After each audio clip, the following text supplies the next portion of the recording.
Hello दोस्तों। हमारा next topic है torque on dipole in electric field. Mean जब हम इलेक्ट्रिक फील्ड में डाइपोल रखते हैं तब क्या होता है। तो मान लो ये हमारी क्या है, इलेक्ट्रिक फील्ड है इस डायरेक्शन में, लेफ्ट टू राइट। इसमें यदि हम डाइपोल रखते हैं, मतलब मान लो यहाँ पर हमारा प्लस क्यू चार्ज है और एक तरफ हमारा माइनस क्यू चार्ज है। ठीक है, ये हमने क्या रख दिया, एक डाइपोल रख दिया। ठीक है, लाइन का कुछ करना पड़ेगा क्या? लाइन थोड़ा सा स्ट्रेट बनाने की ट्राई करते हैं। मान लो ये है हमारा क्या, डाइपोल। ठीक है, डाइपोल के बीच की लेंथ हमें पता है कितनी लेते हैं, 2L लेते हैं। तो minus Q plus Q charge के बीच में लेंथ कितनी हो गई, 2L। देखो जो प्लस क्यू चार्ज जो है उसमें इलेक्ट्रिक फील्ड की डायरेक्शन में फोर्स लगेगा। कितना फोर्स लगेगा, Q इंटू ई। और जो माइनस क्यू है इसमें इलेक्ट्रिक फील्ड की अपोजिट डायरेक्शन में फोर्स लगेगा। कितना लगेगा, माइनस क्यू इंटू ई। या फिर माइनस हटा दिया जाए, केवल क्या लिखते हैं हम, केवल क्यू ई लिखते हैं, डायरेक्शन दे दी इस तरफ। ओके, अब देखो आगे की कहानी कुछ ऐसी है। हमें देखना है टॉर्क, और टॉर्क का हमें फॉर्मूला पता है, टॉर्क इक्वल टू कितना होता है, फोर्स इनटू परपेंडिकुलर डिस्टेंस। तो फोर्स तो भाई हमें मिल गया, फोर्स कितना है, Q इंटू ई। जब कभी भी दो फोर्स लगते हैं जिनकी लाइन ऑफ एक्शन सेम ना हो, तो हमारा टॉर्क आता है। जैसे कि ये पेन है, इसको मैं एक तरफ ऐसे पकड़ के फोर्स लगाऊं तो ये क्या है, घूमेगा, मतलब रोटेशनल फोर्स यानी कि टॉर्क। ठीक है, अब इन दोनों फोर्स के बीच की हमें परपेंडिकुलर डिस्टेंस चाहिए। तो इन दोनों के बीच की यदि परपेंडिकुलर डिस्टेंस चाहिए हमें, तो मान लो कोई दूसरा कलर लो।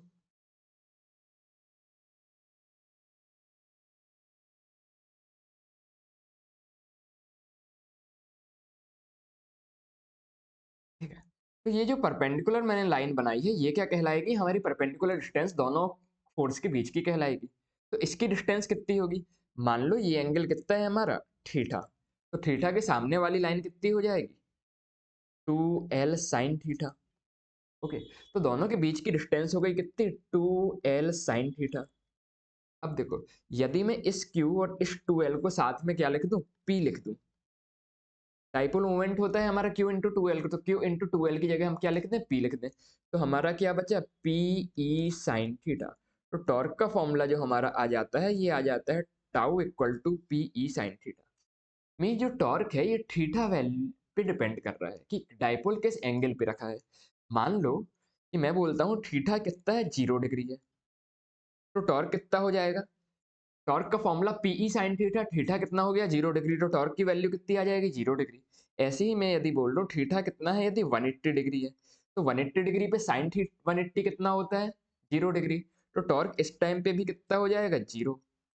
वहीं यदि थीटा हमारा कितना हो जाए, 90 डिग्री, तो tau equal to PE sine theta, sine 90 कितना होता है, 1। तो टाउ इक्वल टू कितना आ जाएगा, पी इंटू ई। और यही क्या होता है, हमारा मैक्सिमम टॉर्क होता है। मतलब जब थीटा 90 होगा तब क्या होगा, मैक्सिमम टॉर्क हमें मिलेगा। ठीक है, ये कुछ कुछ बातें समझ में आई। एक दो बात इसमें और करते हैं।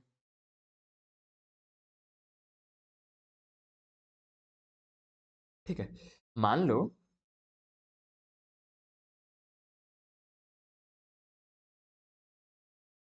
मान लो हमारी इलेक्ट्रिक फील्ड की डायरेक्शन है कुछ ऐसी।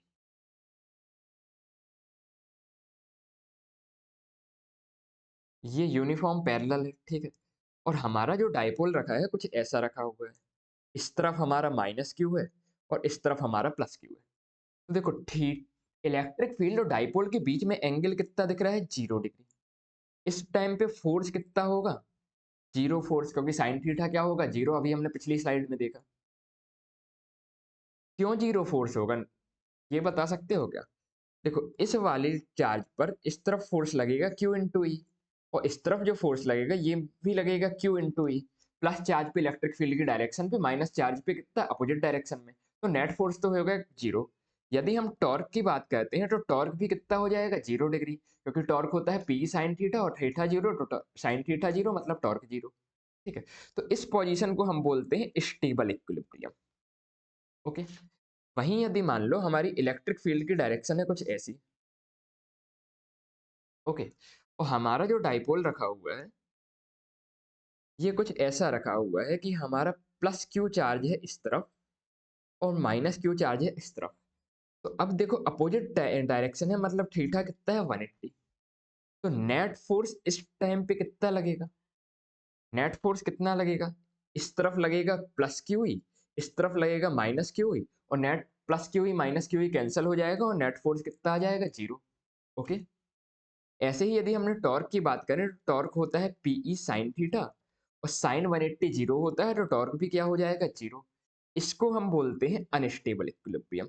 क्यों अनस्टेबल इक्विलिब्रियम बोलते हैं, क्योंकि जैसे ही इसको हम थोड़ा सा रोटेट करेंगे, मान लो इसको हमने थोड़ा सा रोटेट किया, तो प्लस क्यू ई फोर्स लगेगा इस तरफ और माइनस क्यू ई फोर्स लगेगा इस तरफ, और ये पूरा क्या होगा, घूमने लगेगा। ठीक है।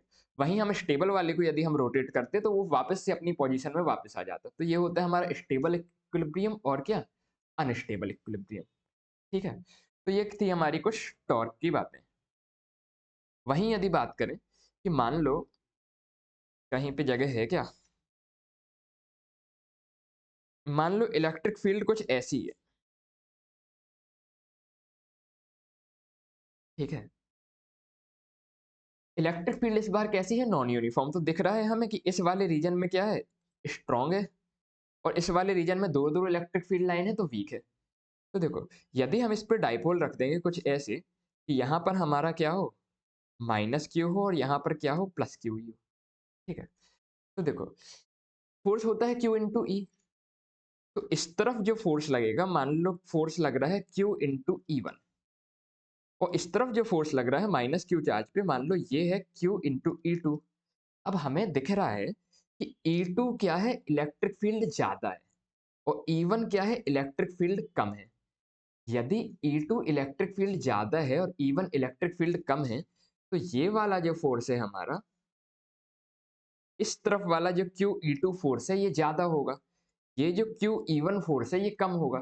तो ज्यादा फोर्स अपनी तरफ खींच ले जाएगा, तो इस टाइम हमें क्या होगा, इस टाइम हमें नेट फोर्स 0 नहीं मिलेगा। इस टाइम कुछ नेट फोर्स आएगा जो कि डायपोल को अपनी तरफ खींच के ले जाएगा। ठीक है, कुछ कुछ समझे क्या। ठीक है। तो ये थी हमारी डायपोल में टॉर्क और फोर्स की बातें। चलो आगे देखते हैं। ठीक है। इसके बाद हमें देखना है कुछ कंटिन्यूअस चार्ज पैटर्न। तो कंटिन्यूअस चार्ज पैटर्न से मेरा क्या मतलब है, कि मान लो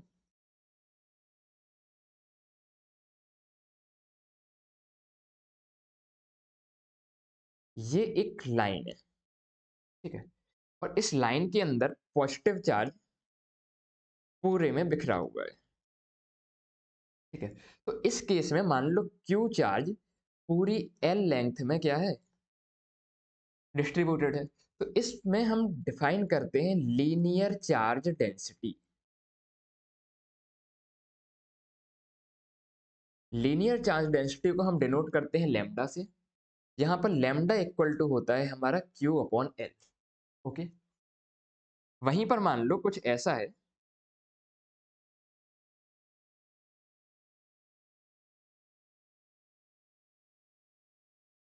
इसको ऐसे नहीं लेते हैं।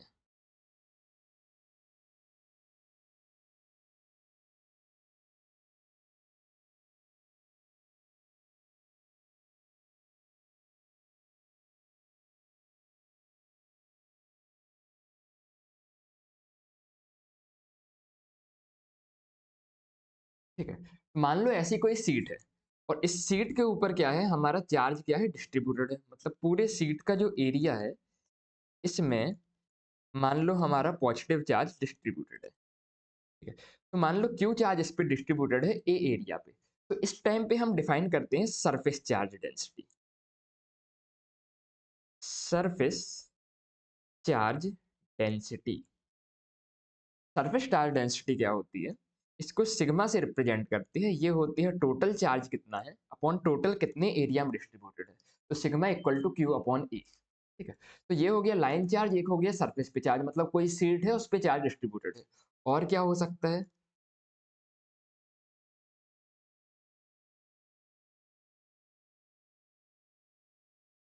मान लो कुछ है हमारा, एक स्फीयर है। स्फीयर मतलब ये सर्किल नहीं है, चूड़ी नहीं है, ये बॉल है, स्फीयर। ठीक है। और इस स्फीयर में मान लो कि पॉजिटिव चार्ज हमारा डिस्ट्रीब्यूटेड है, मतलब क्यू चार्ज हमारा वी वॉल्यूम में डिस्ट्रीब्यूटेड है। तो ऐसे केस में हम डिफाइन करते हैं क्या, वॉल्यूम चार्ज डेंसिटी।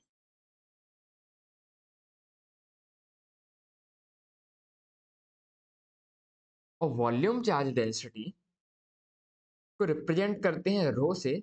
ये होता है Q charge upon V volume. Okay, तो ये हमारे कुछ डेरिवेशंस में ऐसी densities, linear charge density, surface charge density and volume charge density काम आ सकती है, तो हमें पता होना चाहिए। चलो आगे देखते हैं। बात करते हैं motion of charge in electric field में। अब मोशन ऑफ चार्ज की बात हो रही है तो फिर से हमें क्या चाहिए, इलेक्ट्रिक फील्ड चाहिए। ठीक है, तो मान लो हमारा इलेक्ट्रिक फील्ड है कुछ ऐसा, और इस इलेक्ट्रिक फील्ड में हमने माइनस क्यू चार्ज क्या किया, छोड़ दिया। प्लस क्यू चार्ज छोड़ देते हैं कुछ वी वेलोसिटी से। तो इस पर क्या अफेक्ट पड़ेगा। तो देखो, हमें पता है इस क्यू चार्ज पर फोर्स लगेगा। कितना फोर्स लगेगा, इलेक्ट्रिक फील्ड की डायरेक्शन में पॉजिटिव चार्ज पे फोर्स लगता है कितना, क्यू ई के बराबर। चार्ज का मास मान लेते हैं हम एम है, इस चार्ज का जो मास है वो एम है। तो मास इंटू एक्सलरेशन को हम फोर्स लिख सकते हैं, ये कितना हो जाएगा, क्यू इंटू ई के बराबर। तो एक्सलरेशन कितना हो जाएगा, क्यू ई अपॉन एम के बराबर। मतलब कि यदि हम कोई पॉजिटिव चार्ज को इलेक्ट्रिक फील्ड की डायरेक्शन में भी वेलोसिटी से छोड़ देंगे तो इसमें कुछ एक्सलरेशन लगेगा, क्यू ई अपॉन एम। और इस चार्ज की स्पीड क्या हो जाएगी, बढ़ने लगेगी। क्यों बढ़ने लगेगी, क्योंकि एक्सलरेशन लगेगा। ठीक है, कुछ दूसरा केस देखते हैं। मान लो इलेक्ट्रिक फील्ड है कुछ ऐसी, ठीक है, यूनिफॉर्म इलेक्ट्रिक फील्ड है पैरेलल। इस पे यदि हम माइनस क्यू चार्ज को छोड़ दें वी वेलोसिटी के साथ, तो इस केस में देखो क्या होगा। माइनस क्यू चार्ज में हमें पता है फोर्स किस तरफ लगता है, फोर्स अपोजिट डायरेक्शन में लगता है। तो इस चार्ज पे जो फोर्स लगेगा इस तरफ लगेगा, कितना, क्यू इंटू ई। तो फोर्स लगेगा तो एक मास इंटू एक्सलरेशन सेटअप हो जाएगा जो कि फोर्स के बराबर रहेगा, जो कितना है, क्यू इंटू ई के बराबर। तो इस केस में एक्सलरेशन आएगा क्यू इंटू ई अपॉन एम। लेकिन फोर्स किस डायरेक्शन में लग रहा है, फोर्स लग रहा है जिस डायरेक्शन में चार्ज जा रहा था उसके अपोजिट डायरेक्शन में। तो यानी कि लेफ्ट की तरफ ये फोर्स लग रहा है। तो इस केस में ये जो एक्सेलरेशन क्या करेगा, चार्ज को रिटार्ड करने का काम करेगा। मतलब इस केस में हमें क्या मिलेगा, रिटार्डेशन। ठीक है, कुछ कुछ समझ में आया क्या। वहीं मान लो कोई नया केस देखते हैं।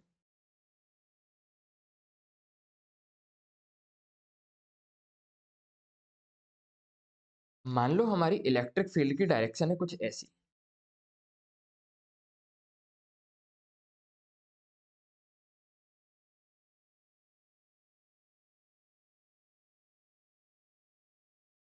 ठीक है, मीन्स डाउनवर्ड डायरेक्शन वो क्या है, हमारी इलेक्ट्रिक फील्ड है।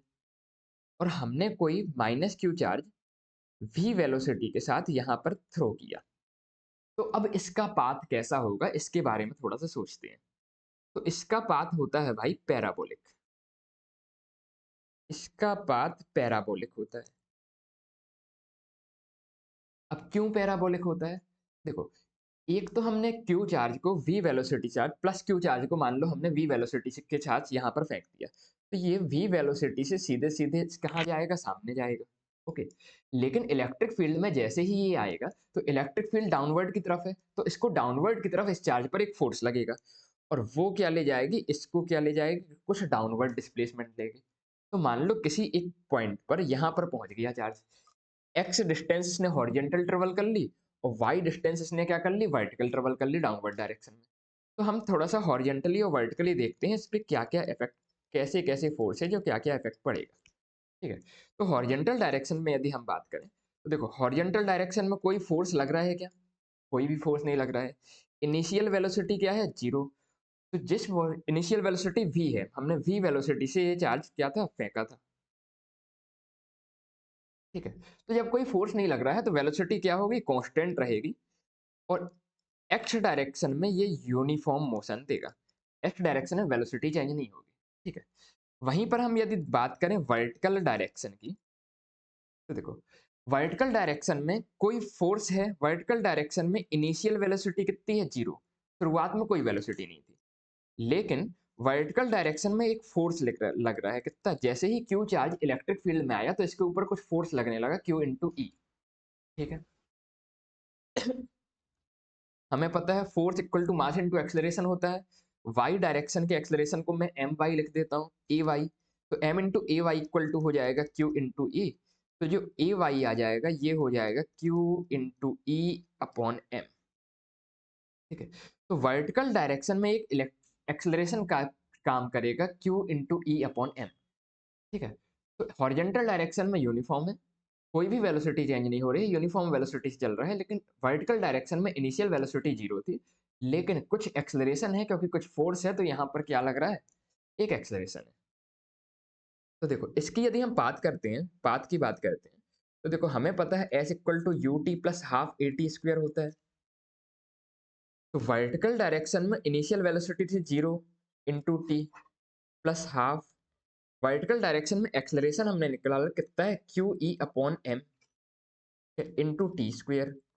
तो वर्टिकल डायरेक्शन के डिस्प्लेसमेंट को हम कितना बोल सकते हैं, q e upon two m into t का स्क्वायर। ठीक है। तो ये तो हो गया डिस्प्लेसमेंट। अब हमें इसके पाथ के बारे में पता करना है, तो पाथ के बारे में पता करने के लिए हम हॉरिजेंटल देखते हैं। देखो हॉरिजेंटल डायरेक्शन की यदि बात करें, किसकी बात कर रहे हैं अब, हॉरिजेंटल। तो हमें पता है वेलोसिटी इक्वल टू कितना होता है, डिस्प्लेसमेंट अपॉन टाइम होता है। तो देखो हॉरिजेंटल डायरेक्शन में वेलोसिटी यदि हम v है, डिस्प्लेसमेंट हम माने x हुआ है, और टाइम की जगह लिख दें t, तो t की वैल्यू कितनी आ जाएगी, x अपॉन v आ जाएगी। इस t की वैल्यू को यहाँ पर पुट कर देते हैं। तो देखो ये जो s है डिस्प्लेसमेंट वर्टिकल डायरेक्शन का, ये कितना माना है हमने, ये y के बराबर, कि y डिस्प्लेसमेंट हो गया है इस टाइम पे। Q e upon two m तो कांस्टेंट है, टाइम की जगह पर हम कितना डाल दिए, x अपॉन वी का होल स्क्वायर पुट कर दिए। तो y और x में जो रिलेशन आया है ये कैसा आया है, y इक्वल टू कुछ मान लो k इंटू एक्स का स्क्वायर। और ऐसी पाथ को हम क्या बोलते हैं, इस पाथ को हम क्या बोलते हैं, इसको हम बोलते हैं पैराबोलिक पाथ। ठीक है। तो चार्ज का कैसा मोशन होगा, जब चार्ज की डायरेक्शन जो होगी चलने की परपेंडिकुलर होगी इलेक्ट्रिक फील्ड की डायरेक्शन में, तो चार्ज कैसी पैराबोलिक पाथ को क्या करेगा, एडॉप्ट करेगा। कुछ कुछ समझे क्या। ठीक है। तो ये था हमारा कि चार्ज अलग अलग इलेक्ट्रिक फील्ड की डायरेक्शन में कैसे चार्ज अंदर चलता है। नेक्स्ट टॉपिक लेते हैं। नेक्स्ट हमें देखना है एरिया वेक्टर के बारे में। तो देखें एरिया बनाने का कुछ है क्या हमारे पास, हाँ है। चलो तो देखो एक्चुअली बात कुछ ऐसी है,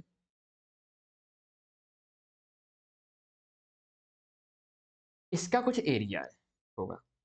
ठीक है। एरिया मान लो रेक्टेंगल है कोई हमारा, या फिर स्क्वायर है, या ये एल है ये बी है, इसका एरिया हमें पता है कितना होता है, L into B.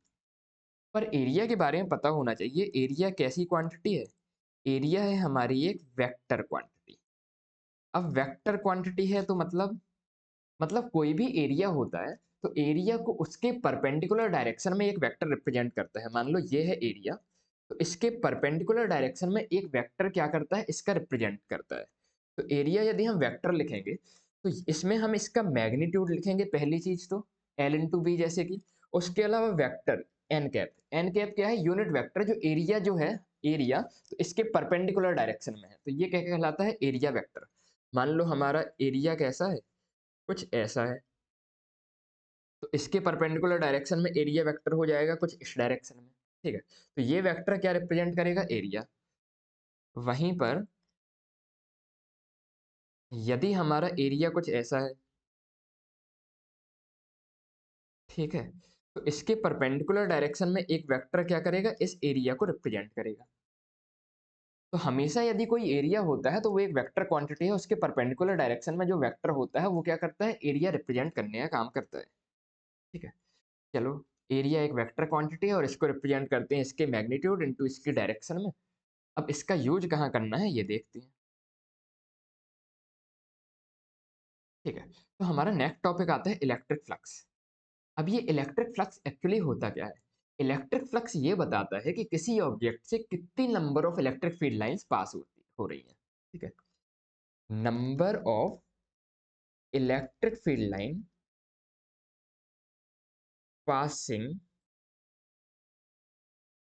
Through a surface means किसी सरफेस से यदि ज्यादा इलेक्ट्रिक फील्ड लाइन पास हो रही होंगी तो उसका फ्लक्स ज्यादा होगा, किसी से कम पास हो रही होंगी तो उसका क्या होगा, फ्लक्स कम होगा।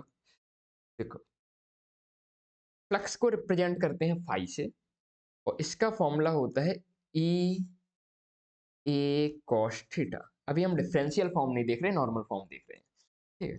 तो इसका एक्चुअली में मतलब क्या होगा कि मान लो हमारा कुछ एरिया है ऐसा,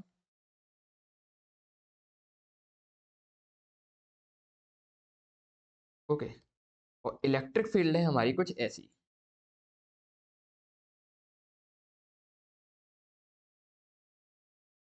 मीन जो एरिया है हमारा परपेंडिकुलरली रखा हुआ है इलेक्ट्रिक फील्ड के, ये ऐसे रखा हुआ है, ओके। तो देखो, यदि हम बात करें कि इलेक्ट्रिक फील्ड की डायरेक्शन कैसी है, ये वाली, और एरिया का भी परपेंडिकुलर क्या हो जाएगी, इस वाली, तो इस केस में cos थीटा कितना हो जाएगा, 1। क्यों? क्योंकि थीटा हमारा कितना है, 0 डिग्री। तो इस केस के लिए यदि हम फाई लिखेंगे तो फाई आ जाएगा ई इंटू ई, ठीक है। वहीं पर मान लो इलेक्ट्रिक फील्ड है हमारी कुछ ऐसी, ठीक है, और एरिया जो है हमारा,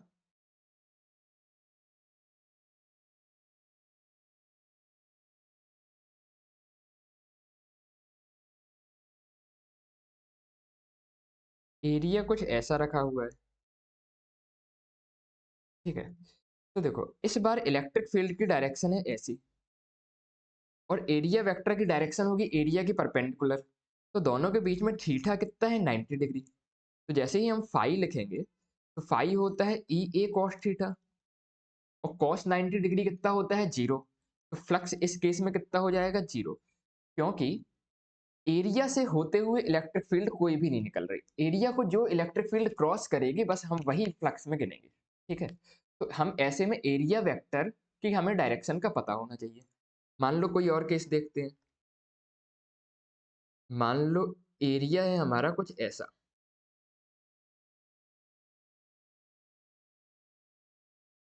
ये रोटेट होता है क्या, हाँ, ये हो गया, ठीक है।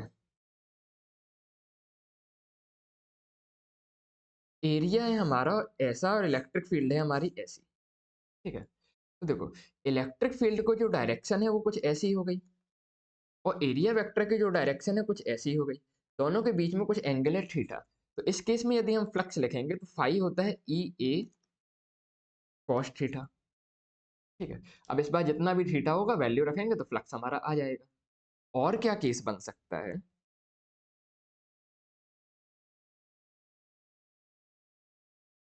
अरे ये तो हो गया क्या, अगले टॉपिक पे नहीं जाना हमें, अभी एक एक्स्ट्रा पेज की आवश्यकता है,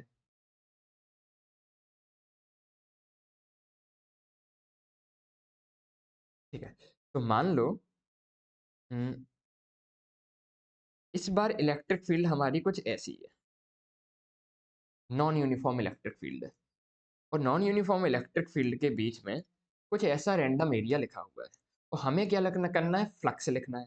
तो अब फ्लक्स कैसे लिखें, अब भाई ये एरिया है रैंडम, तो रैंडम एरिया को डिफाइन करने के लिए हम छोटा सा एक एलिमेंट इस एरिया में मान लेते हैं, मान लो ये एलिमेंट माना, ठीक है। तो इस एरिया के परपेंडिकुलर हो जाएगा इसका एरिया वेक्टर डी ए, छोटे से एरिया के लिए छोटा सा वेक्टर डी ए वेक्टर, ठीक है। तो यदि हम फ्लक्स लिखेंगे तो फ्लक्स होता है ई डॉट डी ई ए कॉस थीटा, तो छोटे से एरिया के लिए छोटा सा फ्लक्स लिखेंगे d phi equal to e d a cos theta, ठीक है। फिर इसको इंटीग्रेट कर देंगे तो हमारा फ्लक्स आ जाएगा कितना, ई डॉट डी ए का इंटीग्रेशन, ठीक है, ई डी ए कॉस थीटा का इंटीग्रेशन, और ई डी ए कॉस थीटा को क्या लिख सकते हैं, ई डॉट डी ए। तो इसको हम क्या बोलते हैं, डिफरेंशियल फॉर्म। कुछ कुछ आया क्या समझ में? तो ये था हमारा इलेक्ट्रिक फ्लक्स। तो इलेक्ट्रिक फ्लक्स एक्चुअली क्या होती है, कितनी number of electric field lines एक एरिया से होते हुए पास कर रही है, इसके बेसिस में हमारा बहुत ही इंपॉर्टेंट लॉ होता है गॉस लॉ। तो गॉस लॉ क्या बोलता है, गॉस लॉ बोलता है electric flux through, any Gaussian surface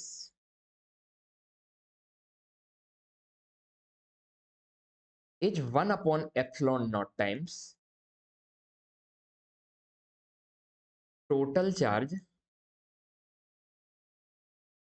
inside the surface. कहने का मतलब क्या है?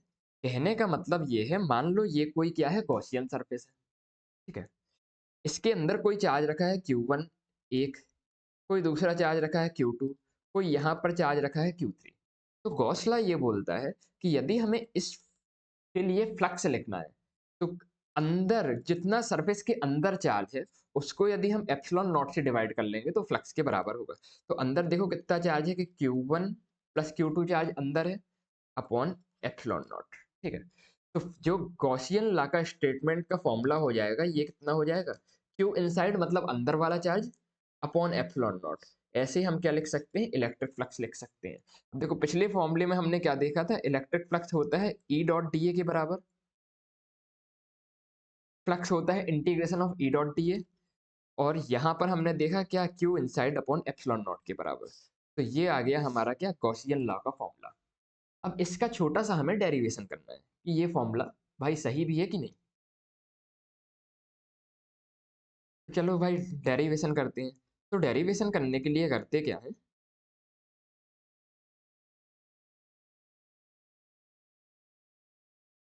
कि मैं एक क्या मान लेता हूँ, एक स्फीयर मान लेता हूँ।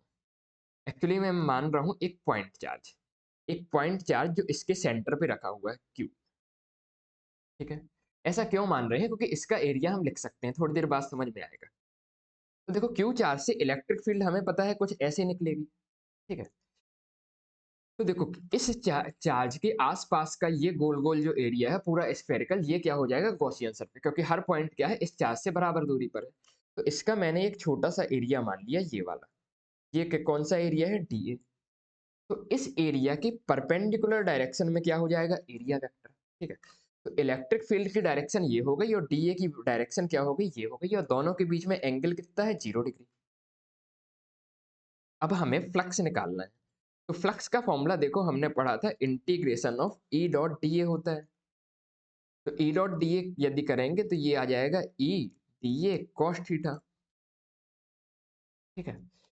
तो ई डी ए थीटा कितना है, 0 डिग्री। तो यहाँ पर डाल देंगे कॉस जीरो, तो कॉस जीरो कितना हो जाएगा, 1 हो जाएगा। तो फ्लक्स जो हमारा निकल के आ गया, कितना आ गया, ई इंटू डी ए के बराबर, क्योंकि कॉस जीरो क्या आता है, 1 होता है। अब ई और डी ए की वैल्यू हम रखते हैं तो हमारा क्या आ जाएगा, फ्लक्स की वैल्यू आ जाएगी। तो चलो भाई रखते हैं। तो देखो फ्लक्स की जगह फ्लक्स लिखा, इस क्यू चार्ज के कारण इस पॉइंट पर इलेक्ट्रिक फील्ड कितनी होती है, हमें पता है 1/4 pi epsilon not into q by r square. यदि इसकी ये पॉइंट आर डिस्टेंस पर है तो जो इलेक्ट्रिक फील्ड होती है ये होती है 1/4 pi epsilon not into q by r square, okay. और इंटीग्रेशन ऑफ डी ए लिख देते हैं। अब देखो 1/4 pi epsilon not into q upon r square, तो ऐसा का ऐसा ही लिख दिया। ये डीए का इंटीग्रेशन करेंगे, इस छोटे से एरिया का यदि हम इंटीग्रेशन करेंगे तो पूरे के पूरे स्फीयर का एरिया आ जाएगा। और पूरे स्फीयर का एरिया होता कितना है, 4 पाई आर स्क्वायर। देखो कुछ कुछ कैंसिल हो रहा है क्या, देखो ये 4 पाई से 4 पाई कैंसिल हो गया, आर स्क्वायर से आर स्क्वायर कैंसिल हो गया, तो फाई इक्वल टू आ गया क्यू अपॉन एप्सिलॉन नॉट, ठीक है। यही क्या है, हमारा गॉस लॉ का डेरिवेशन, ठीक है। तो बहुत सारी छोटी-छोटी सी प्यारी-प्यारी सी नन्ही-मुन्नी सी चीज़ें हमने इस डेरिवेशन पे देखी हैं, इस लेक्चर में। इनको थोड़ा-सा ना समझ में आए तो एक बार फिर से रिवर्स करके देखिएगा। मैंने चीज़ें बहुत ही स्लो करके हर एक केस बताने का ट्राई किया है, ठीक है। अब छोटी-छोटी चीज़ें तो मुझे ख्याल से यदि मैंने कोई नहीं बताई तो वो आप भी देख सकते हो। जैसे फ्लक्स की यूनिट क्या हो जाएगी, देखो इलेक्ट्रिक फील्ड में एरिया मल्टीप्लाई हो रहा है, तो इलेक्ट्रिक फील्ड की यूनिट क्या होती है, न्यूटन पर कूलम, और एरिया की यूनिट होती है मीटर स्क्वायर। तो इन दोनों को मल्टीप्लाई कर देंगे तो फ्लक्स की यूनिट हो जाएगी। तो ऐसी छोटी छोटी चीज़ें हैं, तो ये आप लोग एक बार अच्छे से पढ़िएगा। अपन नेक्स्ट, मेरे ख्याल से इस चैप्टर में 2-3 डेरिवेशन और बचे हैं, और उसके साथ ही ये चैप्टर नेक्स्ट वीडियो में खत्म हो जाएगा, ठीक है। तो मिलते हैं नेक्स्ट वीडियो में, तब तक के लिए जय हिंद, जय भारत।